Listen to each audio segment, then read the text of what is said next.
Rusya'ya gitmek isteyen herkes aynı hatayı yapıyor. Bu videoyu izlemeden Rusya seyahatinizi düzenlemek isterseniz ciddi problemler yaşayabilirsiniz.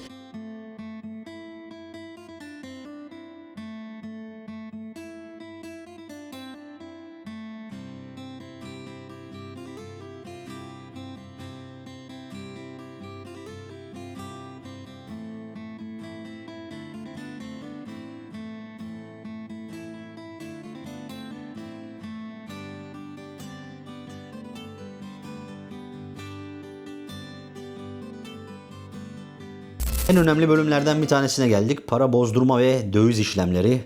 Rusya'da bu işlemleri nasıl yaparsınız, nasıl gerçekleştirirsiniz? Bunları anlatacağım. Tabii yaptırımlardan dolayı kredi kartlarınızı veya banka kartlarınızı, Visa kartı, Master kartı veya Troy kartlarınızı Rusya'da kullanamıyorsunuz. Yani daha doğrusu bu firmalar Rusya'ya bu konuda işte bankacılık işlemlerinde de biliyorsunuz bazı yaptırımlar uygulanıyor. Bu da bu kapsamda kredi kartlarınızı veya banka kartlarınızı kullanımını engelliyor. Peki bu konuyu nasıl aşacaksınız? Bence en güvenilir, en mantıklı yöntem tabii ki nakit parayla gelmeniz gerekiyor. Bu şekilde bu problemi aşabilirsiniz. Şu an için başka yöntemler yok.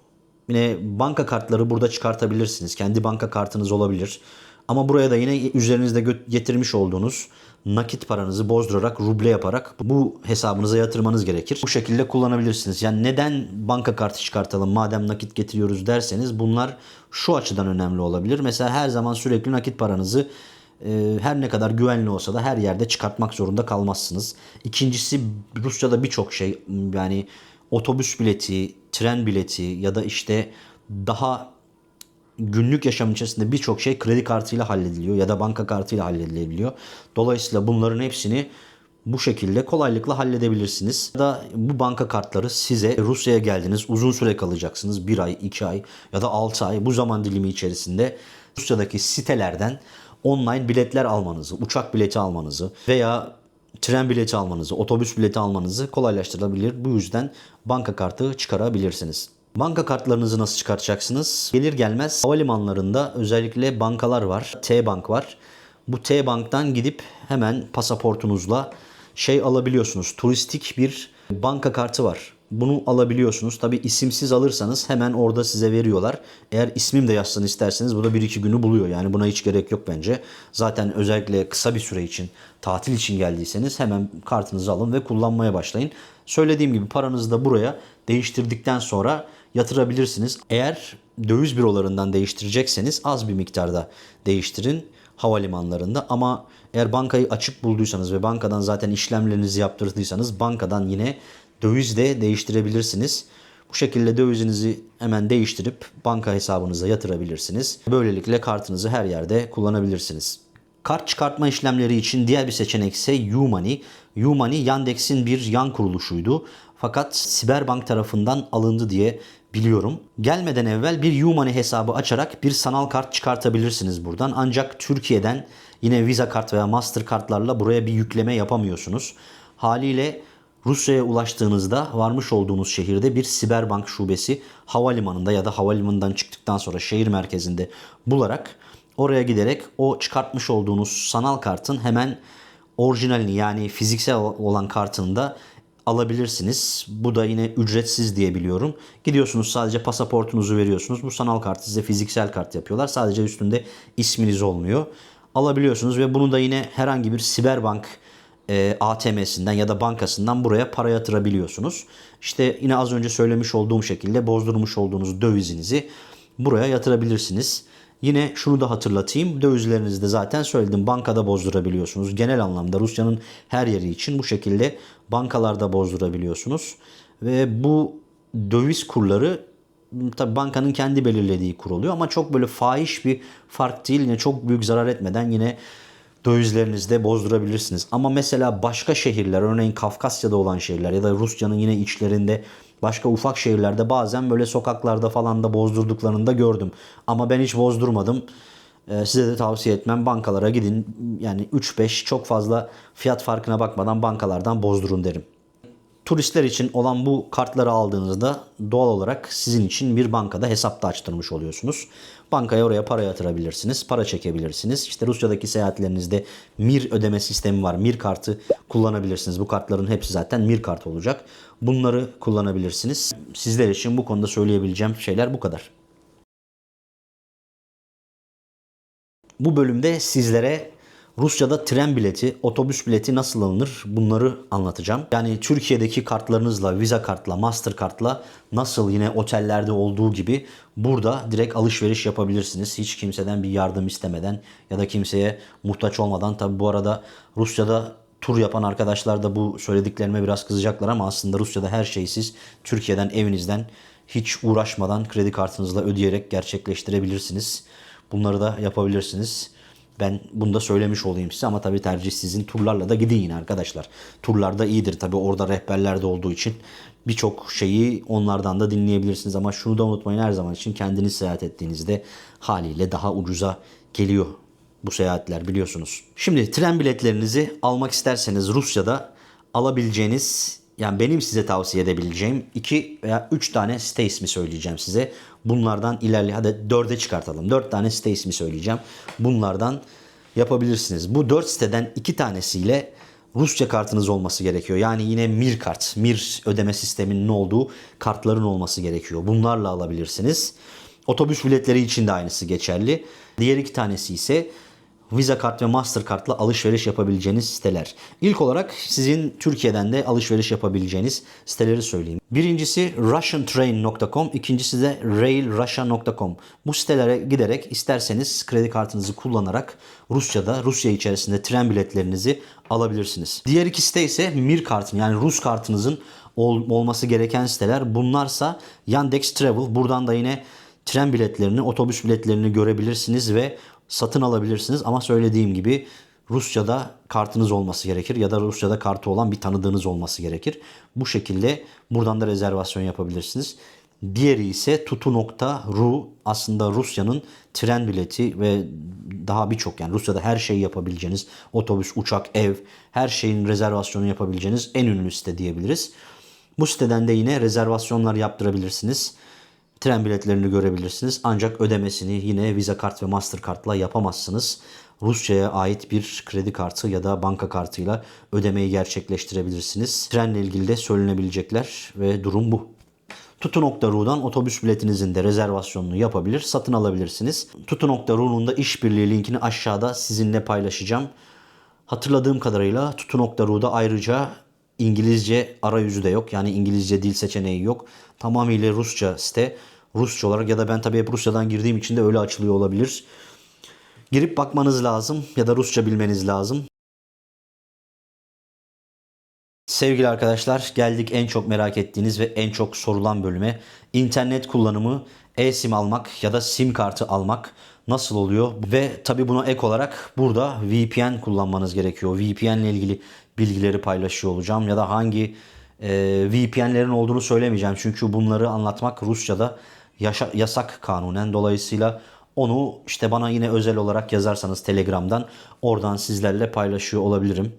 Bu şekilde bu konuyu da sizlere anlatmak istiyorum. Rusya'ya geldiğinizde yaptırımlarla ilgili belki de sizi en çok zorlayacak şeylerden bir tanesi de internet kullanımı, sim kart veya e-sim almak, bunlar olabilir. Çünkü Rusya'da son zamanlarda şu anki mevcut durumdan ve ülkede daha evvel yaşanmış olan deneyimlerden dolayı güvenlik amaçlı artık herkes sim kartı alamıyor. Bu büyük bir, yani zorlu bir prosedüre döndü. İşte alamıyor. Şöyle, sim kartı alabilirsiniz. Halen alabilirsiniz. Bunu detaylı bir şekilde St. Petersburg'a gitmiş olduğum 2 ay önceki videolarımın bir tanesinde anlattım. Onu da buraya bırakıyorum. İsterseniz oradan detaylı bir şekilde anlatın ve gerekli olan şeyleri de şuraya bırakıyorum. Ekran resmi alarak isterseniz onları da sağlayıp sim kartınızı alabilirsiniz. Alamazsınız diye bir şey yok. Ancak birazcık uzun bir prosedüre döndü. O yüzden insanlar uğraşmak istemiyorlar ya da bu kadar zamanları olmuyor.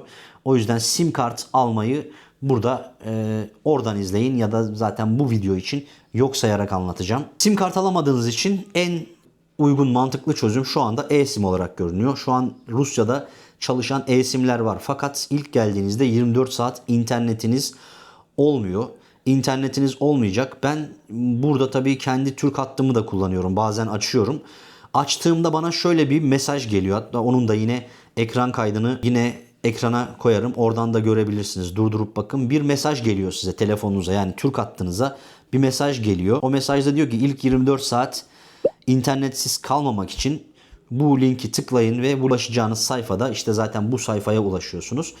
O sayfada kendinizi kaydettirin ve blokeli olmayın, blokeden çıkın gibi bir mesaj alıyorsunuz. Bunu yaparsanız zaten yine ilk 24 saatte Türkiye'deki Türk hattınızı kullanabilirsiniz. Ama tabii Türk hattınızın uluslararası kullanıma açılmış olması gerekiyor.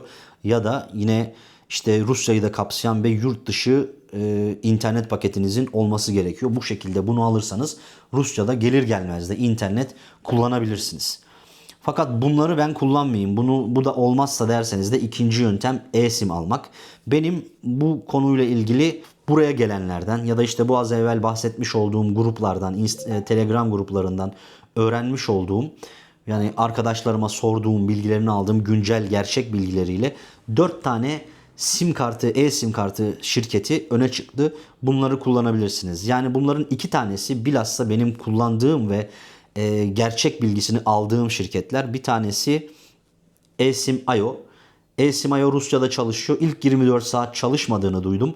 Fakat ondan sonraki bölümde geri kalan, mesela bir haftalık seyahat yapmış bir arkadaşım 6 gün boyunca sorunsuz eSIM.io'yu kullandığını söyledi. Siz de bunu bir seçenek olarak kullanabilirsiniz. Ve tabii yine söylüyorum arkadaşlar, bakın bu bir reklam değildir. Tamamıyla tavsiye, kişisel bilgilere göre, kişisel verilere göre, benim kendi oluşturmuş olduğum, kendi deneyimlerim ve ulaşmış olduğum bilgilere göre söyleyeceğim tavsiyelerimdir. İsterseniz alırsınız, isterseniz almazsınız. Yanlış anlaşılma olmasın. İkinci ulaştığım Rusya'da çalışan eSIM firması ise Romify.com. Romify'dan da yine oraya girip üyelik açıp işte telefonunuza uygulamasını indirip ya da internetten sitelerine girip Rusya için paketler alabilirsiniz.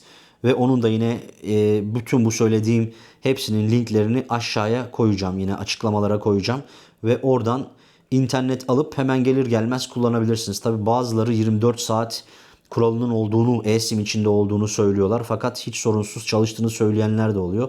Benim size tavsiyem bir gün öncesinde, seyahatinizden bir gün öncesinde yükleyin eSIM'i, aktive edin ve buraya iner inmez uçaktan indiğinizde hemen aktive olsun. Çünkü aktivasyon kodunun gelmesi ve işte bu QR kodunu aktive etmeniz için sizin yine internet sahibi olmanız gerekiyor.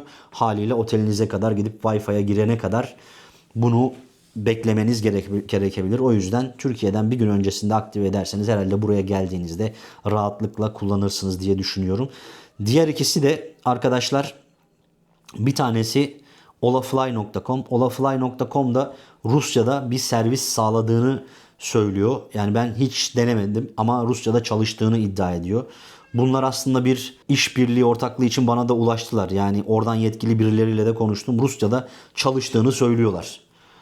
Ama ben kendim denemedim. O yüzden size de direkt onu alın diye tavsiye etmiyorum. Eğer ki kullanan ya da bu deneyimi yaşamış olan birileri varsa da buraya yorum yazarsa da memnun olurum.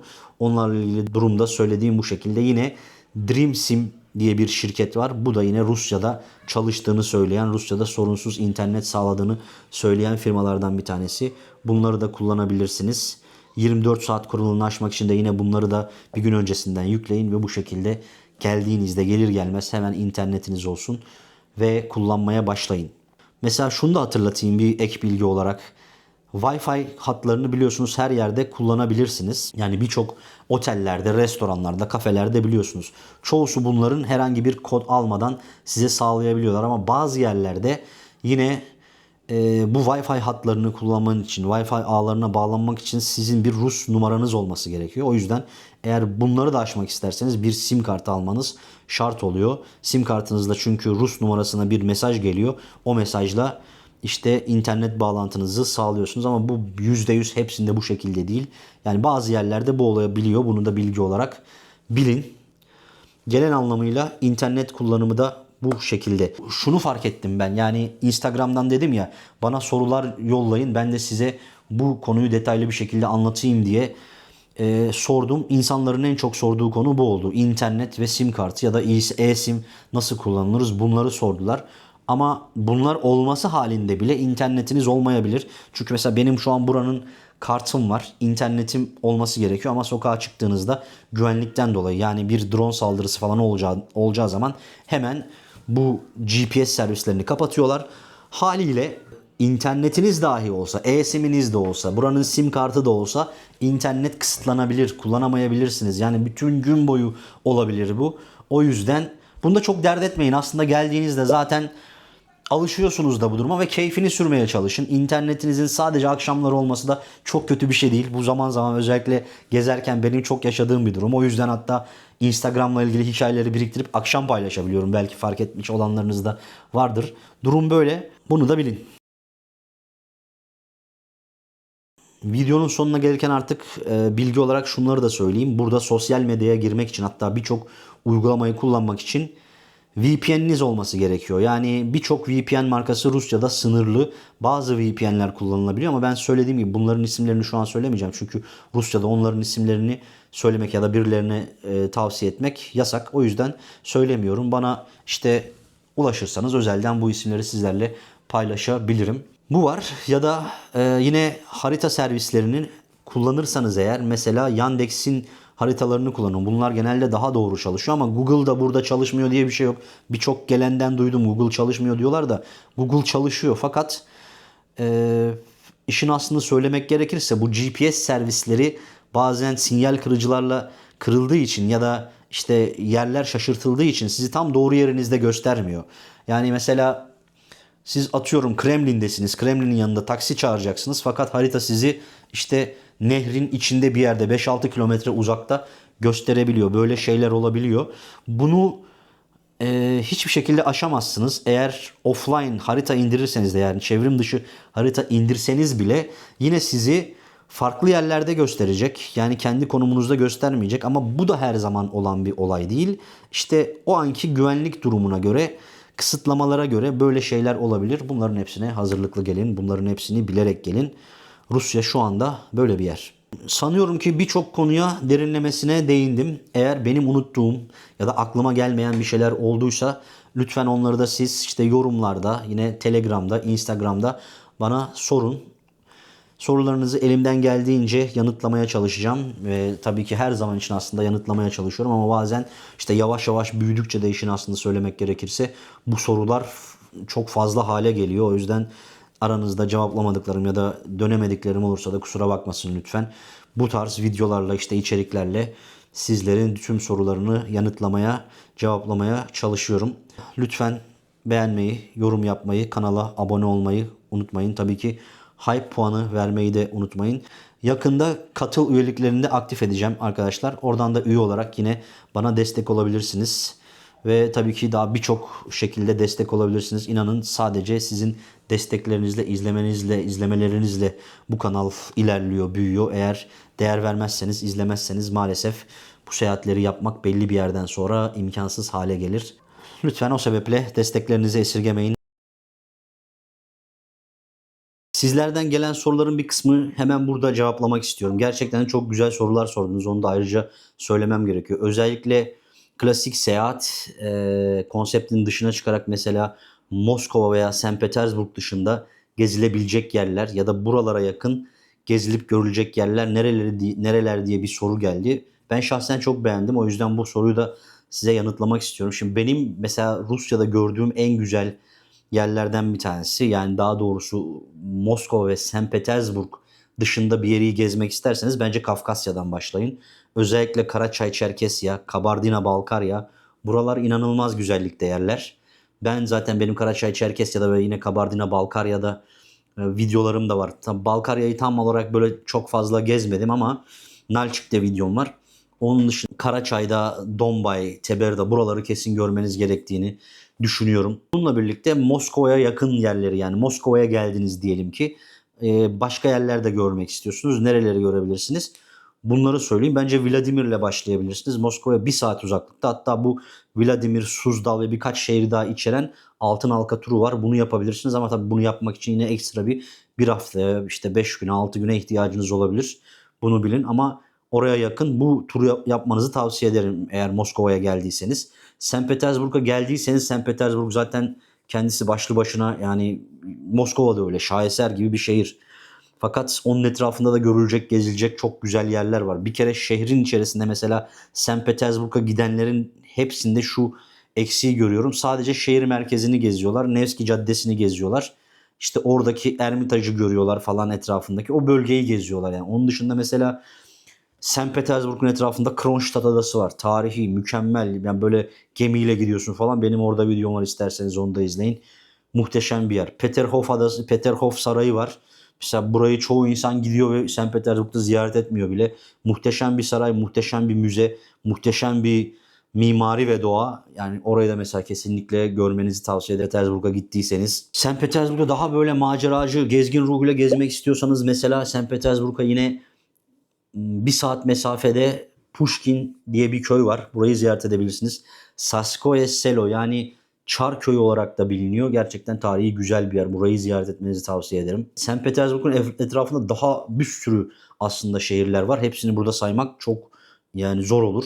O yüzden başlıcalarını söylüyorum. Yine Viborg var. Orayı görebilirsiniz. Biraz daha uzağa gideyim derseniz mesela 300 kilometre ötede Pskov var. Burası yine Rusya'nın en güzel yerlerinden bir tanesi.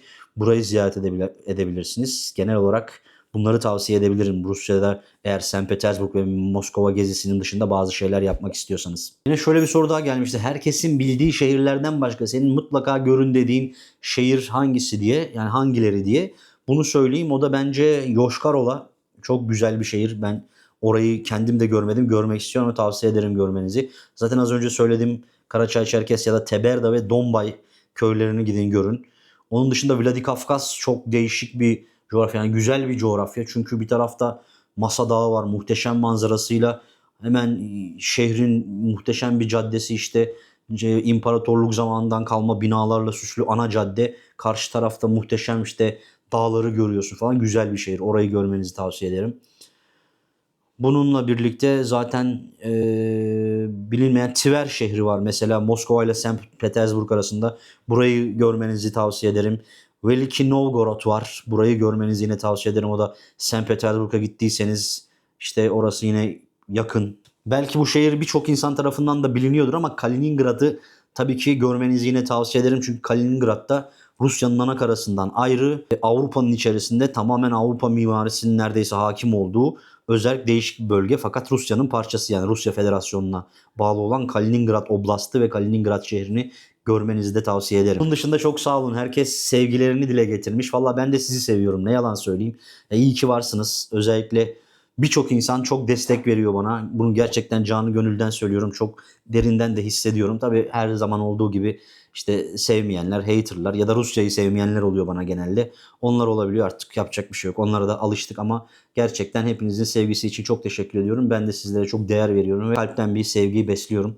Bir de ilginç bir soru geldi, onu da cevaplayayım. Rusya denince neden akla ilk alkol geliyor? Aslında neden akla ilk alkol geliyor? Çünkü burada alkol içiliyor. Rusya dünyada alkolün en çok tüketildiği ilk 20 ülke arasında. Bazı konularda ilk 2'nin içinde. Yani o yüzden burada alkol tüketiyor insanlar. O yüzden aklınıza alkol geliyor olabilir. Mesela şöyle söyleyeyim size, istatistiksel anlatayım olayı biraz. Dünyanın en fazla alkol tüketilen ilk 20 ülkesi içerisinde. Yılda kişi başına 8 litre ile belki de en fazla alkol tüketen ikinci ülkesi diye biliyorum. Bununla birlikte 60 yaşına kadar olan yetişkinlerin çoğusu yapılan bir araştırmaya göre ayda en az bir kere yüksek miktarda alkol aldığını söylemiş ve ülkenin en bilinen içeceği de vodka. Rusya'nın alkolle anılmasından normal bir şey yok gibi geliyor bana. O sebeple Rusya denince akla ilk alkol geliyor olabilir ama şunu da söyleyeyim, tabii ki Rusya'dan çok çok fazla içen ve alkol tüketen ülkeler var. Bunların başında Letonya, Estonya, işte Romanya, benim aklıma ilk planda gelenler bunlar yer alıyor. Türkiye'yi de merak ederseniz, Türkiye'de mesela 8 litre içilen bu yıllık alkol tüketim oranında Rusya'nın, Türkiye'de mesela bu rakam 1,8. Yani arada derin bir fark var. O yüzden herhalde Rusya deyince akla ilk gelen şeylerden bir tanesi alkol olabiliyor. Şunu da hatırlatayım ama son yıllarda bu bir düşüş eğiliminde, insanlar yavaş yavaş artık bu konudan uzaklaşıyorlar. Hatta bu sene son yapılan bu araştırmaya göre 7,8 litreye düşmüş kişi başı alkol tüketim ama yine hala yüksek. Bence yani herhalde yavaş yavaş zaten devlet de insanların kendileri de belli bir yerden sonra azaltmaya çalışıyorlar. Durum bu. Zaten biliyorsunuz yani bölümlere ayırdım, o yüzden kimin işine ne lazımsa, hangi bilgiyi merak ediyorsunuz ediyorsanız orayı açıp izleyebilirsiniz. Ama tamamını izlerseniz de gerçekten benim için çok büyük bir iyilik yapmış olursunuz. Umarım videoyu da beğenmişsinizdir. Beğendiğinizi umut ediyorum ve buralara kadar izlediğinizi umut ediyorum. Videoyu beğenmeyi, yorum yapmayı, hype puanı vermeyi ve kanala abone olmayı unutmayın. Bir sonraki videoda tekrar görüşünceye dek kendinize iyi bakın. Hoşça kalın, mutlu kalın.